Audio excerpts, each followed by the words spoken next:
Misalkan kita memiliki 5 buah kotak. Jadi ada satu kotak, sini kotak kedua, kotak ketiga, kotak keempat, dan kotak kelima. Nah, di sini kita namakan A, B, C, D, dan E gitu. Nah, karena kita beri nama, maka kelima kotak tersebut unik kan. A itu kotak A sendiri, B, C, D, dan E gitu. Jadi kita bisa bedakan kelima kotak ini. Nah, kemudian ada 5 buah bola. Bola 1, 2, 3, 4, 5 gitu. Jadi kita namakan dengan nomor 1, nomor 2, nomor 3, nomor 4, nomor 5. Nah, sekarang pertanyaannya, kalau satu kotak itu hanya dapat menyimpan satu buah bola, maka kira-kira berapa banyak cara kita menyimpan 5 buah bola ini dalam 5 buah kotak yang tersedia gitu. Nah, contohnya ya udah ini 1 sama A, 2 sama B, 3 C, 4 D, 5 ke E kan. Maka kita bakal dapat kombinasi 1, 2, 3, 4, 5 gitu. Dari kotak A, kotak B, kotak C, kotak D, sama kotak E kan gitu. Nah, kemudian apa lagi sih kemungkinannya? Kan bisa ditukar-tukar kan? Atau misalnya kita balik. Ya udah 5 yang di A, 4 yang di B, 3-nya tetap di C, lalu D itu 2, E nyimpen 1. Nah, maka ini adalah dua buah susunan yang berbeda. 1, 2, 3, 4, 5, dan 5, 4, 3, 2, 1. Nah, terus satu lagi, kira-kira apa? Bisa kan 2, 4, lalu 1, lalu 5, lalu 3 gitu. Maka ini adalah 3 buah susunan yang berbeda pula gitu. 1, 2, 3, 4, 5, 5, 4, 3, 2, 1, dan 2, 4, 1, 5, 3. Nah, kira-kira ada berapa nih gitu susunannya yang mungkin dapat dibuat gitu. Nah, sekarang kita coba mulai dulu aja dari yang sederhana, misalkan dari A. Nah, kan sekarang kondisinya kotak A, B, C, dan E itu kan tidak terisi dan masih tersedia 5 buah bola. Kalau kita mulai dari kotak A dulu, maka ada berapa kemungkinan bola yang dapat tersimpan di A. Nah, karena bola yang tersedia itu masih ada 5 buah, maka ada 5 buah kemungkinan kan bola yang dapat tersimpan dalam A gitu. Kita asumsikan aja misalkan bola nomor 2 yang tersimpan di kotak A gitu. Jadi kita hubungin 2 dengan A. Nah, maka tadi gimana? Ada 5 buah kemungkinan bola yang dapat tersimpan dalam A kan. Jadi kita catat di sini 5 gitu. Nah, sekarang tadi kita contoh pilih 2, maka 2 udah nggak tersedia lagi gitu untuk kotak-kotak selanjutnya. Kita lanjut ke kotak B. Kotak B, karena satu bola udah terambil, tinggal tersisa 4 bola. Contohnya di sini 1, 3, 4, 5.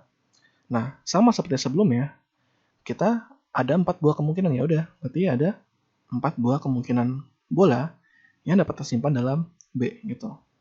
Contoh kita ambil bola nomor 4 gitu. Jadi bola 4 masuk ke kotak B. Lanjut ke kotak C, berarti tinggal 3 kan, turun 1. Tinggal 1, tinggal nomor 3 sama nomor 5 gitu. Maka tinggal ada 3 buah kemungkinan bola yang bisa dimasukkan dalam kotak C. Nah, asumsikan aja kita ambil nomor 1 gitu. Lanjut lagi ke kotak D berarti tinggal 2 kan. Kita catat tinggal 2. Kita bisa masukin nomor 5 ke sini. Terakhir di E berarti tinggal 1 kan. Tinggal 3 yang mau nggak mau ya udah masuk ke kotak E. Itu biar semua bola masuk ke dalam kotak gitu. Maka kita dapat susunan sebagai contoh kita dapat susunan 2, 4, 1, 5, 3 gitu. Nah, tapi kita nggak mau perhatiin itu sebenarnya. Kita mau perhatiin kan tadi apa? Berapa banyak cara 5 buah kotak dapat menyimpan 5 buah bola kan? Dan tadi kalau kita analisa dari kotak pertama dia bisa menyimpan 5 bola. Kotak B dia bisa menyimpan salah satu dari 4 bola. Kotak C pun 1 bola dari 3 bola. Kotak D ada 2 bola pilihan. Sedangkan kotak E terakhir dia tinggal paling sisa nih, tinggal 1 doang gitu. Nah, kemungkinan-kemungkinan ini itu adalah faktor-faktor yang menjadi berapa banyak kemungkinan untuk semuanya gitu. Jadi bola itu berapa banyak cara sih dapat disimpan dalam kotak ini? Itu kita tinggal kaliin aja. 5 buah kemungkinan di kotak A, 4 buah kemungkinan di kotak B, 3 buah kemungkinan di kotak C, 2 buah kemungkinan di kotak D, dan 1 buah kemungkinan di kotak E. Maka banyak cara itu kita tinggal kaliin. 5 kali 4 kali 3 kali 2 kali 1 gitu. Ini kalau kita kaliin jadinya 120 gitu. Maka untuk menjawab pertanyaan tadi, berapa banyak cara 5 buah kotak di sini dapat menyimpan 5 buah bola di sini? Jawabannya adalah 120 cara gitu. Jadi tadi beberapa cara tadi tuh baru segelintir doang. Ternyata ada banyak banget caranya, ada 120 gitu. Nah, konsep ini kalau kita perhatiin kan ini cukup unik ya. Kita ngalihin dari 5, lalu turun 1 jadi 4, turun 1 jadi 3, turun 1 jadi 2, sampai mentok di 1, lalu semua kita kaliin gitu. Nah, ini konsep yang cukup menarik gitu. Nah, ini itu nanti akan kita kenal sebagai faktor real gitu. Jadi, kata dasarnya apa? Kata dasarnya adalah faktor. Kenapa faktor? Karena 120 ternyata bisa kita faktor jadi 5, 4, 3, 2, 1 gitu. Jadi ini adalah masing-masing faktor dari 120 gitu. Nah, faktorial itu disimbolkan dengan ada sebuah bilangan lalu dengan tanda seru gitu. Jadi ini bukan dibaca 5 dengan pelafalan kencang, tapi 5 faktorial gitu. Jadi 5 faktorial ini tadi 5, kita mulai dari angkanya ini sendiri 5, lalu kita kalikan dengan 1 kurangnya dari 5 itu 4, lalu 1 kurangnya lagi 3, 2, sampai mentok di 1. Jadi definisi faktorial adalah begini gitu. Nah, kalau kita generalisir menjadi n, di mana n di sini adalah bilangan bulat, maka n faktorial adalah n dikali n-1 dikali seterusnya sampai dia dikali 2 dikali 1 gitu. Nah, ini adalah konsep faktorial gitu. Nah, jadi kalau kita pakai contoh lain misalkan berapa 7 faktorial? Berarti 7 kali 6 kali 5 kali 4 kali 3 kali 2 kali 1 gitu. Tinggal dikalikan aja semuanya gitu. Nah, faktorial memiliki salah satu ciri atau salah satu sifat properties gitu. Nah, 7 faktorial itu kita bisa tulis dia sebagai 7 dikali 6 faktorial gitu. Nah, jadi lihat, perhatikan bahwa kan 7 faktorial itu kan 7 kali 6 kali 5 dan seterusnya sampai kali 1. Nah, setelah 7 ini itu kan sebenarnya faktorial juga kan di sini yang dapat kita tulis jadi 6 faktorial gitu. Atau bisa juga kita tulis 7 kali 6 kali 5 faktorial misalkan. Artinya kita ambil bagian yang sini kan. Gitu. Nah, sifat ini adalah sifat dari faktorial. Itu kita namakan sifat rekursi gitu. Karena dia memanggil faktorial lagi di sini gitu. Nah, faktorial itu dalam aplikasi itu sangat banyak aplikasinya. Nah, salah satunya adalah dalam konsep permutasi gitu. Jadi dalam matematika ada konsep yang dinamakan permutasi. Nah, permutasi itu sebenarnya mirip dengan kasus yang tadi diberikan di awal. Kalau di awal kan tadi, kalau udah lupa, tadi kan kita diberikan 5 buah kotak dan 5 buah bola. Lalu pertanyaannya adalah, berapa banyak cara atau berapa banyak kemungkinan kita dapat menempatkan 5 buah bola ini dalam 5 buah kotak gitu. Nah, sebenarnya permutasi itu konsepnya sama dengan itu gitu. Cuma biasanya kasusnya itu contohnya seperti ini. Ini kan ada 5 buah kotak. Nah, untuk sekarang misalkan kita kurangin. Jadi tinggal 2 kotak aja. Tinggal A, B, dan C. Nah, biasanya pertanyaan yang ditanyakan oleh permutasi adalah, berapa banyak cara kita menempatkan 5 buah bola dengan 3 buah kotak gitu, atau dalam 3 buah kotak. Nah, karena tadi premisnya adalah satu buah kotak hanya dapat menyimpan satu buah bola, berarti kan dia hanya dapat 3 bola doang yang tersimpan. 2 bola lain itu nggak tersimpan. Nah, jadi dengan keterbatasan tersebut ada berapa banyak cara kira-kira yang dapat diperoleh gitu. Contoh misalkan kotak A, kotak B, kotak C. Nah, misalkan pertama 1, 2, sama 3 gitu. Jadi yang nggak tersimpan itu ada 4 sama 5 gitu. Yang tersimpan 1, 2, 3 gitu. Nah, tapi kan tadi kan karena kotak itu dia unik, maka urutannya ini kalau beda itu dihitungnya juga beda. Maka kalau misalkan 3 ada di A, 1 ada di B, 2 ada di C, 4 dan 5 nggak kesimpan, maka ini dihitung sebagai 2 buah kemungkinan yang berbeda gitu. Nah, satu contoh lagi misal 4-nya masuk, 2-nya tetap ada, 1 tetap ada, yang nggak ada itu 3 sama 5. Nah, ini 3 buah kemungkinan yang berbeda gitu. Nah, kira-kira berapa banyak cara nih? Dari 5 buah bola, kita simpan dalam 3 buah kotak gitu. Dengan catatan ada 2 bola yang nggak tersimpan. Nah, sebenarnya konsepnya nggak terlalu jauh dari tadi yang kita kerjain. Dari kotak A, kan kotak A berarti ada 5 buah kemungkinan kan bola yang ia simpan. 1, 2, 3, 4, atau 5 gitu. Maka dia memiliki 5 buah kemungkinan untuk menyimpan bola gitu. Asumsikan bola 1 yang dia simpan. Nah, lalu kotak B, karena 1 bola udah disimpan di A, tersisa hanya 4 buah bola aja gitu. Nah, maka dia hanya memiliki 4 buah kemungkinan. Nah, kita ambil misal nomor 5 gitu. Jadi bola nomor 5 disimpan dalam kotak B. Nah, sedangkan kotak C, karena 2 bola udah disimpan dalam 2 kotak, maka tinggal 3 buah kemungkinan gitu. Kita misalkan bola nomor 3 yang disimpan.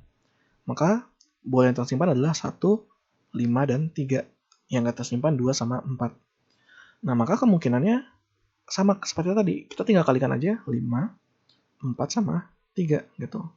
Maka 5 kali 4 kali 3 sama dengan 60 gitu. Maka ada 60 cara kita dapat menyimpan 5 buah bola dalam 3 kotak gitu. Dengan 2 bolanya itu tidak tersimpan. Nah, kalau mau kita bandingkan dengan faktorisasi tadi, kalau faktorisasi tadi kan 5 kali 4 kali 3 kali 2 kali 1 sama dengan 120. Nah, ini mirip kan gitu. Cuma emang wajar ini lebih kecil karena kotaknya juga lebih sedikit kan. Gitu. Jadi kemungkinan yang tersimpan itu juga lebih sedikit daripada tadi 5 buah kotak yang dapat menyimpan 5 buah bola gitu. Nah, terus kira-kira ada nggak sih hubungannya antara konsep ini 5 kali 4 kali 3, jadi kotaknya lebih sedikit, dengan faktorial tadi? Nah, ingat bahwa tadi faktorial itu kan dia memiliki sifat rekursif kan. Jadi kalau tadi 7 faktorial, ternyata dapat kita tulis dia sebagai 7 kali 6 faktorial gitu. Nah, kalau kita lihat di sini, untuk yang ini, kan dia sebenarnya kehilangan kali 2 kali satunya kan. Karena tadi di sini 2 kotaknya udah kita ambil kan. Seperti yang ada di sini. Jadi sebenarnya kita bisa bentuk ini 5 kali 4 kali 3 itu dengan faktorial ini gitu. Caranya gimana? Caranya adalah kita tulis 5 faktorialnya ini sendiri, 5 faktorial, lalu karena yang hilang adalah ini aja kan, 2 kali 1. Nah, 2 kali 1 itu kan faktorial juga, yaitu 2 faktorial gitu.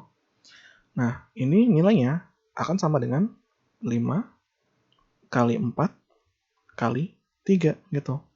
Karena 5 faktorial yang ini akan dibagi dengan 2 kali 1 sehingga ini jadi tereliminasi kan. Tinggal menyisakan 5 kali 4 kali 3 gitu. Jadi ini itu konsep dasar dari apa yang dinamakan sebagai permutasi gitu. Nah, jadi ini kan diambil dari kasus ini kan. 5 buah bola, 3-nya ingin disimpan dalam 3 kotak. Berapa banyak cara? 5 faktorial dibagi 2 faktorial. Nah, tapi kenapa di sini 2? Gitu. Padahal sini kan 5 buah bola sama 3 buah kotak kan. Nah, 2 ini itu sebenarnya diambil dari, atau kita bisa hitung dari 5 bola itu, 5 buah bola dikurang sama 3 buah kotak gitu. Jadi 5 buah bola, 5 di sini sama 5 di sini, dan 3 buah kotak gitu, 3. Jadi 5 kurang 3. Nah, ini adalah konsep permutasi. Nah, gimana caranya kalau kita generalisir gitu? Jadi misal ada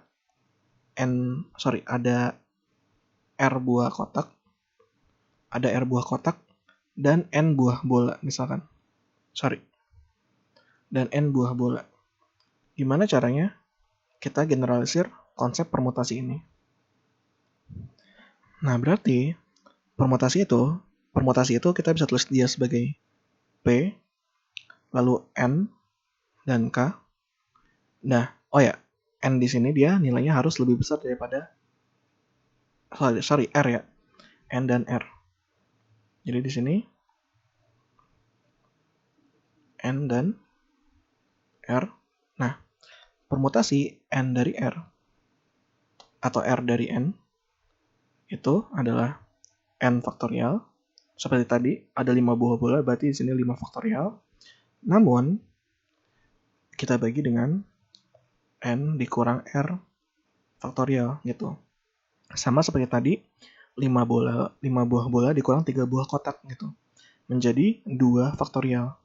Nah, 5 faktorial dibagi 2 faktorial, kita bakal dapat 5 kali 4 kali 3. Yang untuk menyatakan banyaknya kemungkinan gitu. Nah, ini adalah konsep permutasi gitu. Jadi, kita dapat menyatakan permutasi itu dengan faktorial. N faktorial dibagi N kurang R faktorial gitu. Nah, jadi tadi kan kita udah belajar tentang faktorisasi gitu. Faktorial. Dimana tadi kita dapatkan dari kasus apa? Kasus 5 buah bola ingin disimpan dalam 5 buah kotak gitu. Jadi faktorial itu dapat kita definisikan dia apa? Sebagai perkalian N dikali N-1 lalu dikalikan dengan seterusnya sampai dikali 2 dikali 1. Sedangkan konsep permutasi itu biasanya diambil dari kasus ini kotaknya lebih sedikit daripada bolanya. Nah, kalau banyaknya kotak itu adalah R dan banyaknya bola adalah N, maka kita bisa tulis P R N di sini. Sehingga dia dapat dinyatakan dengan menggunakan faktorial N faktorial dibagi N kurang R faktorial gitu. Nah, ada satu buah konsep lagi yang cukup penting dan kita juga menggunakan konsep faktorial, yaitu kombinasi gitu. Nah, konsep kombinasi cukup mirip dia dengan permutasi. Bedanya, kalau permutasi kan tadi kita menganggap kotak A, kotak B, dan kotak C itu sebagai 3 buah kotak yang unik kan. Jadi A berbeda dengan B berbeda dengan C berbeda dengan A. Nah, kombinasi itu dia tidak menganggap perbedaan itu gitu. Jadi dianggap kotak A itu sama aja dengan kotak B sama dengan kotak C, dan kotak C sama dengan kotak A gitu. Nah, emang efeknya apa kalau misalkan ketiga buah kotaknya jadi tidak unik? Nah, efeknya adalah kalau kita punya kemungkinan 1, 2, dan 3 disimpan dalam masing-masing A, B, dan C. Nah, berarti yang nggak tersimpan kan 4 sama 5. Nah, ini kan satu buah kemungkinan. Kalau ada kalau ada kemungkinan kedua, 2, 3, dan 1, 4 dan 5. Nah, ini kan kalau dalam permutasi dia 2 buah kasus yang berbeda. Iya kan? Kan satu di A. Untuk yang kasus kedua, 2-nya kan di A. Gitu. Jadi itu aja udah beda kan. Nah, tapi dalam kombinasi, ini adalah 2 buah kasus yang sama gitu. Karena tadi premisnya adalah 3 buah kotaknya sama gitu. Jadi bola berapapun asal dia disimpan dalam A, B, atau C, itu mau dibolak-balik apapun itu dihitung tetap sama gitu.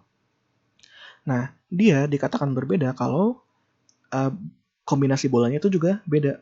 Misal 2, 3, 4. Sehingga yang nggak tersimpan adalah 1 dan 5. Nah, ini baru dihitung sebagai dua buah kasus yang berbeda gitu. Tapi kalau misalnya kita ini putar-putar lagi, misalkan 4, 2, dan 3, maka ini nggak jadi unik lagi gitu. Ini tetap dihitung sebagai satu kasus, ini tetap dihitung sebagai satu kasus gitu. Jadi, kalau tadi n faktorial kan dengan n itu 5 kan 120. Terus tadi kita P, n-nya 5, R-nya 3, 60 kan. Nah, jadi lebih sedikit kan. Sehingga kombinasi ini dia lebih sedikit lagi nanti hasilnya gitu. Nah, kira-kira gimana kita nyatakan kombinasi ini dengan menggunakan faktorial? Nah, untuk ngejelasin konsep kombinasi, di sini kita pakai approach atau pendekatan yang berbeda dengan penjelasan sebelumnya, dan sekarang kita mau pakai bantuan permutasi gitu untuk ngejelasin konsep kombinasi. Nah, sekarang ini gue mau pindahin dulu ke bawah, biar nggak terlalu ganggu. Nah, jadi kan tadi kalau misalkan belum kebayang sebenarnya perbedaannya apa kombinasi dengan permutasi, kombinasi dia bisa dirangkum dengan mau gimana pun susunannya, tapi kalau elemen-elemennya sama, maka itu dihitung sebagai satu buah kombinasi saja gitu. Nah, jadi misalkan kombinasi pertama kita hanya ambil bola 1, bola 2, bola 3 gitu. Jadi walaupun susunannya itu adalah 3-2-1 atau 2-3-1, itu tetap dihitung sebagai satu buah kombinasi. Nah, itu adalah kombinasi pertama. Nah, tapi kalau diperhatikan, kalau misalkan kita pakai konsep permutasi, kan sebenarnya kombinasi ini kan kita tinggal kalikan aja, kita tinggal pakai konsep faktorial kan. Jadi 3 buah bola yang diambil ini untuk kombinasi pertama, 1, 2, dan 3, dalam permutasi tinggal pakai faktorial aja. Maka kan ada 3 buah bola dan 3 buah kotak. Ini banyaknya kombinasi ini, kalau kita kalikan dengan 3 faktorial gitu, maka kita dapat permutasi kan gitu. Nah, itu mau kita terapkan dalam kita mencari kombinasi ini gitu. Nah, jadi kita coba lanjutin dulu contoh-contohnya. Kombinasi pertama 1, 2, 3. Lalu kombinasi kedua, misal 2, 4, dan 5 gitu. Jadi 2, 4, 5. Dia kan berbeda dengan 1, 2, 3 kan. Ini kombinasi kedua. Kombinasi ketiga itu misal 3, 1, 4 gitu. Dia berbeda dengan 2 buah kombinasi sebelumnya. Nah, ini diharapkan akan ada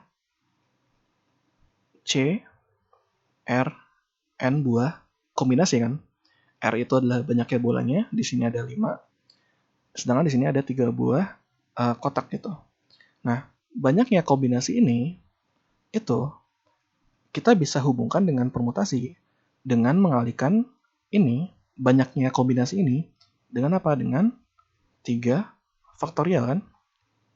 Gitu. Jadi contohnya tadi kan 1, 2, 3. Itu mau dibolak-balik berapapun dalam kombinasi kan dihitung sebagai satu buah hal yang sama kan. Tapi dalam permutasi, kalau kita kalikan dengan 3 buah faktorial, maka 1, 2, 3, 2, 3, 1 itu dua hal yang berbeda. 3, 2, 1 hal yang berbeda lagi gitu. Nah, sama juga di 2, 4, 5. Kalau kita kalikan dengan 3 faktorial menjadi permutasi, dia menjadi 2, 4, 5 itu satu kombinasi, satu kemungkinan. 2, 5, 4 satu buah kemungkinan lain, dan 5, 2, 4 satu kemungkinan yang lain gitu. Nah, dengan banyaknya kombinasi yang bisa muncul, lalu kita kalikan dengan 3 faktorial, maka dia menjadi P 3, 5 kan. Diambil menyimpan 3 buah bola dari 5 buah bola gitu dalam 3 buah kotak ini. Nah, maka ini R-nya berarti kan 3 ya. Maka C3, 5 ini kalau kita kalikan dengan 3 faktorial, dia menjadi permutasi ternyata gitu. Jadi kombinasi dia kan hanya menentukan kombinasi unik aja kan. 1, 2, 3 ya udah itu unik gitu. 2, 3, 1 itu hal yang sama dianggap oleh kombinasi. Tapi kalau kita kalikan dengan 3 faktorial, susunannya bisa diubah-ubah, dia menjadi permutasi. Maka C35 kita kalikan dengan 3 faktorial, ternyata menjadi P35. 5 gitu. Jadi ternyata hubungannya dia di sini. Nah, P35 sendiri itu kan adalah 5 faktorial dibagi 2 faktorial kan. Dibagi sama 2 faktorial. Nah, berarti C35 ternyata adalah 5 faktorial dibagi 3 faktorial dikali 2 faktorial gitu. Nah, sekarang kita coba selesaikan ini. Nah, 5 faktorial bisa kita tulis dia sebagai 5 kali 4 kali 3 faktorial kan. Sifat rekursif dari ini faktorial. Lalu 2 faktorial kita kan 2 faktorial itu kan 2 kali 1 kan. Nah, 3 faktorial kita tulis saja 3 faktorial. Kenapa? Karena di penyebut kan ada 3 faktorial. Di pembilang. Nah, maka ini bisa kita eliminasi kan. Lalu 4 sama 2 kita bisa eliminasi tinggal 2. Maka 5 kali 2 itu 10 itu. Jadi ternyata dari 5 buah bola ini, kalau disimpan dalam 3 buah bola yang dianggap itu tidak unik, maka ternyata hanya ada 10 buah kemungkinan aja gitu. Nah, ini tadi contoh 3-nya aja ini. 1, 2, 3, 2, 4, 5, 3, 1, 4 itu hanya 3 buah contohnya aja. Tapi akan ada 10 buah cara gitu untuk menyimpan 5 buah bola dalam 3 buah kotak yang tidak unik gitu. Nah, sama seperti sebelumnya, kita gimana cara generalisirnya? Berarti C Rn dikalikan dengan R faktorial sama dengan PRN. Berarti CRN sama dengan PRN dibagi R faktorial. Nah, permutasi sendiri kan kita udah punya kan. Kita tinggal substitusi. Jadinya ini kita hapus saja ya. Atau kita pindahin ke bawah. Nah, jadinya N faktorial per N min R faktorial dikalikan R faktorial gitu. Nah, ini adalah konsep, ini adalah nilai dari kombinasi gitu. Nah, jadi sekarang untuk merangkum sedikit, tadi kan kita pertama dihadapkan dengan kasus bahwa ada 5 buah kotak di sini, A, B, C, D, dan E, yang dianggap unik. Nah, berapa banyak cara untuk menyimpan 5 buah bola dalam 5 buah kotak itu dapat kita gunakan konsep faktorial gitu. Karena bola dan kotaknya ada 5, maka 5 faktorial, yang nilainya adalah 120. Kemudian konsep permutasi itu mirip dengan konsep faktorial, bedanya kita di sini dihadapkan dengan salah satu sumber daya itu lebih sedikit daripada sumber daya yang lain gitu. Di sini 3 buah kotak dengan 5 buah bola. Jadi berapa banyak kemungkinan bola yang dapat disimpan di sini? 3 buah bola dari 5 buah bola yang ada gitu. Nah, tadi kita dapatkan dengan konsep permutasi 5 faktorial dibagi dengan 5 kurang 3 itu 2 faktorial. 5 faktorial dibagi 2 faktorial itu ternyata nilainya adalah 60 gitu. Ya, 60. Nah, kemudian untuk kedua kasus tadi, kan kita punyanya itu kotaknya tadi unik kan. Sehingga 1, 2, 3 dengan 3, 2, 1 itu dua hal yang berbeda. Nah, kombinasi itu menganggap 3 buah kotak ini tidak unik gitu. Sehingga 1, 2, 3 dengan 3, 2, 1 itu dua hal yang sama gitu. Nah, ternyata kita bisa hubungkan dengan konsep permutasi bahwa ya udah kombinasi kalau kita kalikan dengan banyaknya kotak yang ada, dengan R faktorial, banyaknya kotak yang ada lalu di faktorial, ternyata menghasilkan permutasi. Maka kombinasi dapat kita nyatakan dengan ini gitu. Maka berapa kombinasi 5 buah bola disimpan dalam 3 buah kotak yang tidak unik? Itu 5 faktorial dibagi 2 faktorial dikali 3 faktorial. Yang ternyata nilainya adalah 10 gitu.